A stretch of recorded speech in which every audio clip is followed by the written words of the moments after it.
Thank you. Welcome back. Thank you for your patience in allowing us to refresh ourselves and whatever else we had to do. Now, members, we've got two more items to hear, both at Quidnam, both on the same site.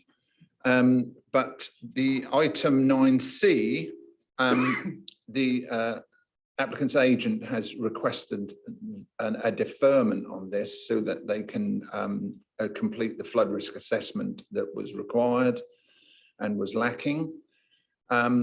So if you know me, you know I never like going into an item when we're not complete with everything, all the ducks in a row. The recommendation on this one was of refusal, but I'm putting it to you on the floor that we go for a deferment, and it's entirely up to you as members. I was hoping as chairman that I could get it deferred and come back with all the information in place, but I've been advised by my legal eagle that it's best to put it to the members. Councillor Kyber, were you going to say anything really important? Well, I'm given to understand that these buildings have already been constructed. They have. They are log cabins on a concrete base, I gather. So whether or not the flood risk assessment can be conditioned, I kind of favour dealing with it now. No. Well, they. Proposing that it's conditioned. No. Defer it to bring it back. Exactly, we're proposing that it's deferred to bring back anyway. We're not saying, and at the end again, they are log cabins, and like I've said, if it's a problem and they've got to go, then I'll go down there myself with a claw hammer and take them down. I might be able to put them in my garden. You never know. Councillor Crane. Well, mine was similar to Councillor Kybert's, that as these have already been built and it's retrospective, we ought to hear it today. But well, that's why I'm putting it. That's why I'm putting it to you. Oh, we'll open a question and debate session now. Councillor Monument. I'm inclined to say defer it, hear everything they've got to say, then we make a decision. Yes, thank you. And that's a voice of a chairman, you see. So and that's where I'm going. So I'm going to put it to you as members. So the final decision will be with you. Could I have show of hands that that particular item is deferred for a future meeting? 1, 2, 3, 4, 5. And those against? 1, 2, 3, 4. Okay, this item's deferred. Thank you. That's democracy for you. Good, good. Okay, so we're going to hear item 9B at Quidnam. And I've got Sarah Gosling, who is the chairman of Rodham and Larling Parish Council. Good to have you here. Ashley Broughton and Marianne Ayigsi, something like that. That's it on behalf of the applicant. I do apologise. I'm terrible with things like that. And we've got Councillor William Nunn and Councillor Sarah Suggett, who are there. Good. Okay. Terrific. Over to you then, Tom, please. Thank you, Chairman. Yes, this application seeks retrospective planning permission to regularise a number of works that have taken place on site. Those are listed here on the presentation. So to extend the equestrian use to include a commercial element involving shows, events, competitions, training, riding holidays, and other ancillary social events. The ancillary use of the PA system in association with those shows and events. The change of use of part of the indoor riding school to a cafe and use of a building as a forge. The hiring out of facilities for training. The erection of 6 stables. The increasing of the ground level of the old outdoor arena and the submission of details of landscaping, removal of manure and lighting, etc. So we'll just run through the presentation. We have the aerial view of the site there within the yellow circle. We'll see a plan further in the presentation, just outlining the entirety of the holding sort of included within the application. But you can see it's in a rather rural location in fairly close proximity to the A11 there. So here we have the entirety of the holding within the use of the site. So the majority of the development is situated within the more northern part of the site. But as you can see, it does extend quite significantly further south also in terms of the land associated. So just for members' reference here, we have the locations of the development on site that we're seeking to regularise. So the northernmost part there, we have the building used as a forge. Slightly southwest of that, the stables that have been erected. Immediately south of that, the old arena that has been had work carried out to increase the ground level of that. And then to the east of that, the part of the building, the part of the indoor riding school now being used as a cafe. So we'll just quickly flick through some plans, but we do have some photos further in the presentation which do show the developments that have taken place, which probably give a better representation of that. So we have the stable blocks here that have been constructed. So a fairly standard construction in that respect. We have the arena that has had the sort of renovation ground level works taking place on it. We have the parking and turning area that has been identified in accordance with the highways comments. And these are the log cabins that were proposed under the other application, which had just been included for reference. So in terms of the assessment of the application, there have been a number of key concerns raised by neighbouring residents and the parish council and neighbouring parish council, so the site lies close to the boundary with Rowdham and Larling Parish Council as well. The key concerns really are to do with the noise pollution from the use of the PA system, which until now has been used sort of in an unregulated manner. Issues with light pollution and the effect on sort of residents in the surrounding area, but also how that impacts on biodiversity and wildlife.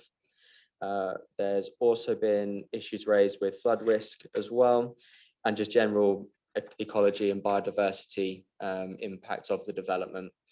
So in terms of how we've assessed the application, when taking into account the local policy and MPPF guidance on flooding, we are satisfied in this instance that the works that have been carried out would not result in an increased risk of surface water or flood risk, and accordingly that element is acceptable. We have had quite a lot of information submitted in terms of the biodiversity impact, as there is a special protected area that is incorporated with the River Thet as well. This information has been considered and it is considered to be acceptable. Again, we do wish to see further documents submitted highlighting further enhancement and mitigation that will be incorporated on site.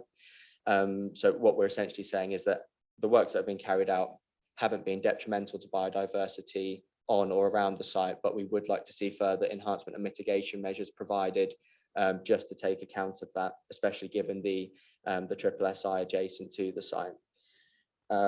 With the noise from the PA system, again, this is to be conditioned, has been considered by the environmental health team here, and they are satisfied that subject to a condition that will not result in severe amenity impacts on any surrounding properties. And finally, with lost my train of thought there. Forgotten what the other one I was going to say. Lighting, thank you. With the lighting, again, we're requesting a lighting strategy just to identify and demonstrate that will not result in any detrimental amenity or biodiversity impacts, as have been highlighted. Again, we're saying in principle that is acceptable, but we would like to see a more detailed strategy, just providing that additional safety net and sort of mitigation measures. So with all the factors that are being considered, we are satisfied that the development would be, or is acceptable in planning terms, subject to those conditions, and would accordingly recommend approval subject to those conditions. Thank you. Thanks, Tom. Councillor Suggett, would you like to go first or last? Second. Okay, that's bizarre, but yes, of course you can.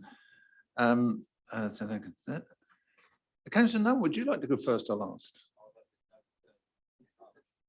Last. Last is good, right? That's fine. Okay, yeah, we've got 1, 3, 4, 2. Okay, so we're going to start with Sarah Gosling, who's the chairman of Rowdham and Larling Parish Council. You don't get an option, you're going first. And you have 3 minutes, please. Thank you, Mr. Chairman and members. I'm presenting the joint views of Rowdham and Larling Parish Council and Quidnam Parish Council to object to the application from Anvil Park Stud before you today. Both of the applications that were on the agenda are retrospective. The first is in direct reaction and response to the previous application for certificate of lawfulness, which was refused on the 1st of November 2019. That certificate of lawfulness application took 2 years to submit after documented email exchanges between the agent and the district council during another retrospective application highlighted that the existing use of the site was unauthorised and the use of the unauthorised PA system had elicited numerous complaints. Planning permission for the retrospective relocation of the riding area was given on the 18th November 2016, 5 years ago. Despite conditions on that permission stated as being monitored, it is now only 5 years later that proposal item 7 is being submitted to satisfy the conditions from that planning application. The 5 main concerns of both parish councils remain as they've already stated in more detail. Number 1, insufficient, inadequate and incorrect information contained within the application and supporting documentation. 2, noise pollution, the PA system. Snetterton Circuit has a noise management plan in place. Number 3, light pollution, inappropriate levels of lighting. 4, insufficient data provided within their application regarding the potential ecological impact on the River Thet. The soil already taken to site for the raising of the outdoor arena is known to have originated at a previous automotive premises from Attleborough. What levels of soil testing and analysis has been undertaken to ensure no contamination will be released from this soil when subjected to the 1 in 100 years flood, which happens more frequently? And lastly, the hours of use. To allow 8 AM to 10 PM, 7 days a week, 365 days a year is unacceptable. More importantly, both Rowdham and Larling and Quidnam Parish Councils have lost confidence in Breckland District Council in light of their previous history of the governance of applications from this site. Indeed, only earlier in this meeting, Mike Horn from the Legal Department admitted that monitoring of conditions is delayed due to pressure of work. There seems to be a running theme of unenforceable conditions. If planning permission is awarded subject to the compliance of certain conditions, which are stated to be specifically monitored but are not, we have no faith or confidence in the District Council that any conditions they choose to place on this, should they be minded to accept their officer's report and approve it, will actually be complied with or even monitored. This applicant has prior history of continuing to carry out unauthorised activities and submit retrospective planning applications, yet there are no consequences to any of these breaches of planning law. Thank you for your time. Thank you. Before we go to our next speaker, Mr. Horn, please. I need Mr. Chairman to not clarify, but correct what was a quotation attributed to me. I did not say that. Please don't put words in my mouth. I actually said that you cannot take a condition and say, when that condition is perfectly lawful and it is enforceable, to say that actually, yes, there is a lot on at the moment in terms of the enforcement team, and that puts added pressure on them. I did not say that there is an inadequacy in our enforcement process in this council. So please don't put words in my mouth. Okay, thank you. I've got the agents. I've got Ashley and Marianne. Are you both wishing to speak? I'll speak. You'll be speaking. Okay, you have 3 minutes then, please. Thank you very much for taking this time to this application. I'll keep this very brief. Yeah, hopefully that's a bit better. I'll keep this very brief. So just to highlight, some of the works that have been carried out are for works that were damaged during flooding. So these are repair works to make the site safe. So some of these works had to be carried out and couldn't wait. So that was repair to the riverbank to raise the ground level so the site wouldn't flood. That is to protect the livestock that's on the site. So some works have taken place, but they kind of had to be taken place to protect the livestock. So I would just like to highlight some, yes, this application does cover the relocation of things like the arena, but they were present on site before. They've just been damaged due to flooding. In terms of your concerns regarding the PA and the lighting system, they are in the process of being very specialistly designed so that they don't cause any harm. Tom is aware of this and has seen them, and we are happy to take any conditions on those designs to make sure that no damage is caused. We're here for questions, that's all. Terrific, thank you very much. Apologies, Councillor Suggett, you were meant to go then, but you can go now. Sorry, okay, fine. 3 minutes, please. Thank you. I would like to start by saying that I'm not against the use of the site for equestrian purposes, and I welcome seeing it regularised. However, what is disappointing is the extremely poor plans, drawings, evidence, and general lack of information that, if we had, would firstly show commitment from the applicant to resolve the issues, and secondly, enable an informed decision to be made. I am concerned that the activities are continuing to take place, and we are aiming to determine retrospective matters on a sensitive site that is seeking to develop further. Had the applicant better engaged with the planning department, local community and interested parties to endeavour to develop an overall master plan of the site, it would have been very welcomed. I firmly believe the 11 conditions recommended proves we do not have enough information to determine this application responsibly. This has every chance of shifting potential outstanding issues to our enforcement team, which I believe is counterproductive, despite what we've heard this morning. Apologies. I think we'd be doing a disservice if we did not defer this application also until we have better and more complete information. Thank you. Thank you. Councillor Nunn, please, 3 minutes. Thank you very much, Mr. Chairman. I'm here to speak on behalf of the other two parish councils. This site's caused all sorts of issues for the communities for some considerable time. And it is around the things we've heard, the noise, the lighting, the contamination side in terms of how the River Thet and the Treble SI. I'm sure if this was an actual application rather than retrospective, we would be having a much more serious conversation about contaminated soil being shipped in and levelled supposedly to remove and put right some flooding issues, which I sort of doubt myself. But that aside, we know the PA system has been in place for many, many years. We know that we asked them many, many years ago to put it right, and we know that it hasn't been done. We know we complained about the lighting many years ago when this application came to you as a retrospective in 2019. And again, you as a committee turned it down based on the said things that we're discussing again today. I have no confidence that whatever is passed today, that the applicant will actually take any heed of, because there's a constant stream of retrospective work going forwards. The application that's just been pulled for the log cabins, as you've seen, the log cabins are actually already there. Regardless of what the floodplain assessment says, the log cabins are there, and very, very good that the chairman says he can take them down. But we all know by the time you hear it again, whenever that might be, if you hear it again, probably there'll be 4 cabins rather than 2. So I do oppose this. I think we need to enforce much more rigorously against the application and against the site, so that we actually take some control and control what's going on in terms of development. I think that the site itself needs more regulation. I think that the committee needs to look very seriously at the conditions. I tried to read them and actually couldn't even follow them. It's talking about on condition 6, within 6 months of the permission, a scheme of provision for an implementation of the foul water be submitted. The place is already running. It's running now, it's running today. If they can't actually tell you how the loos are working on a plan that's already working, I'm astounded. I don't see that they need 6 months, and I don't see why we'd give them 6 months.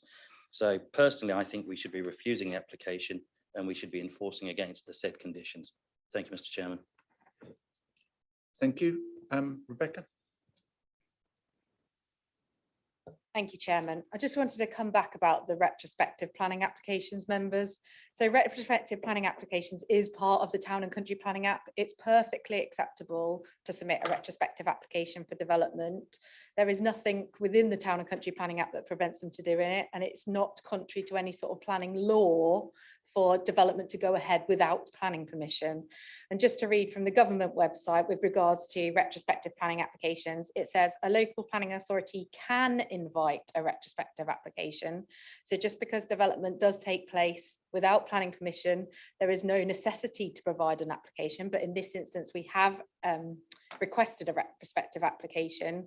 And just to read on, it says, in circumstances where the local planning authority considers that an application is the appropriate way forward to regularise the situation, then on that instance, we could invite it. And the reason I read that out is that we've been to site, we've assessed the development as acceptable, but we've invited a planning application on the basis that allows us to apply conditions to regularise that development. And then those conditions can be monitored and enforced. But, you know, without the planning conditions, obviously you can't have conditions enforced without having them in a planning permission. The reason for the 6 months is we have to have a trigger. If members are concerned that 6 months are too long, we could make that 3 months. But in order to enforce a condition, you have to have a trigger in that condition for it to commence. Usually that trigger in those conditions would be prior to first use or prior to development commencing. As the development's commencing, we need an alternative trigger for conditions. So if members felt the conditions were appropriate, but the 6 months is too excessive, then we can reduce that down to say 3 months. I do think it does need to be a reasonable period to allow the agents to gather the information, submit it. We obviously take 8 weeks to assess that information, including consultation. So members need to bear that in mind when changing trigger points. Thank you very much, Chairman. Thank you. And when you're given a retrospective explanation by an officer like that, it's fabulous. It's nice and solid, and it can be thrown at you from a distance. Unfortunately, as councillors and Councillor Nunn and Councillor Suggett there as well, retrospective is something that all councillors are not happy with, but it's there. It's been explained to you all, so I don't want to hear any more about it. But I've got Councillor Wilkinson, please, wishing to speak first. Thank you, Mr. Chairman. I don't know, could I ask the solicitor at this point, if it's not too late in the this application to defer this one as well? I've heard the evidence. I'd like to know what, I actually would like to recommend a member's site visit, because I've heard some mentions over there by the agent that some work was carried out because of repairs. Then looking at the photographs, it looks like things have been extended. Now, whether that's repair or not, I don't know. But so, and retrospective, yes, I understand what the officer said, but in my book, it never sits well. So that's my question to the.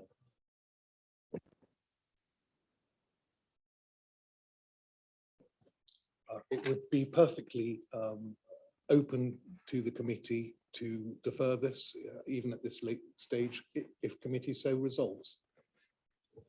Okay, before we go any further then, if you just hold on, Councillor Gilbert, it's been put from the floor that we have a site visit, deferment of this item followed by a site visit. I'm thinking of the expediency of Councillor Nunn and Councillor Suggett's concerns about the site, but it would be something that we could act fairly quickly, definitely within December, I would hope. Although, yes, she's spluttering because we have got a rather large meeting on our one just before Christmas, but we would see what we could do. So if I've got a seconder for that, I'll put it to a vote. Councillor Gilbert's voting for that. Okay, so it's dependent on you getting the vote. So could I have a show of hands for a site visit on this item, please? Oh, 1, 2, 3, 4, 5, 6, 7, and those against? Councillor Monument, you're not getting involved. Okay, so I think that was 7-1. Is that, am I right? 7-1 and 1 abstention. 25th, yeah, we're all busy on the 25th, so don't worry. No, it will be before. I do apologise that you've had all this time to wait and to come out, but that's what the members feel. I must admit, I'm in agreement. I'm not sure if it's Councillor Suggett or Councillor Nunn who started that thing by saying that the plans were not terrific. Okay, sorry, they're not yours though, are they? No, I gather you inherited them from someone else. But if you'd have said I've got 2 granddaughters, and I probably could have done a nicer one, at least with felt tip crayons and what have you. Okay, so this item is deferred. Oh, Councillor Nunn, you're happy. Well, I was, if I could just state something, Mr. Chairman, the thing that annoys me really is on this one, on page 24, one of the conditions is submit details of landscaping, removal of manure and lighting. You know, and I know this is a new condition on this application, but this was actually a condition due within 3 months. Yeah. on the application in 2016, and it's Yeah. never been done then. It's never been enforced since then. So I'm just concerned again that, we can go and look, but unless we actually put some teeth behind the enforcement when it happens, Yeah. nothing's going to change. I think Councillor Nunn has known me for a long time, and knowing full well that my opinion on site visits was always in a case that we were asked to go and stand in the middle of a field and imagine there were going to be 50 houses on it. It was always a waste of time to me. I could never understand what it was all about, and never did I want to go, and I was a real grump. So now when I see the idea of a site visit coming up, I need to know that we're not wasting our time. I'm not asking you to stand in a field and imagine something. I want you to we're actually going to go there. And because this is retrospective, we're going to see a lot of the things. And are we in agreement with the process that's been taken and the future extensions, et cetera, et cetera? So that's the benefit of us going on this site visit, to come back with a complete picture, which we may have had we had a better application. Okay, so I'm not telling anyone off, but I am. Okay, so with that, thank you. That item is deferred for site visit. Thank you. I do apologise. Okay, members, if you just wait a moment. We are continuing on if you'd like to manoeuvre yourselves. Thank you.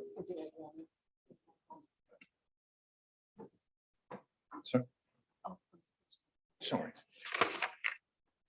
So if we could just go to item 10, which is applications determined by the Executive Director of Place, which are there for your information. Item 11 are the appeals, which are there for your information. Okay, thank you. So I'm going to close the meeting, but please don't move.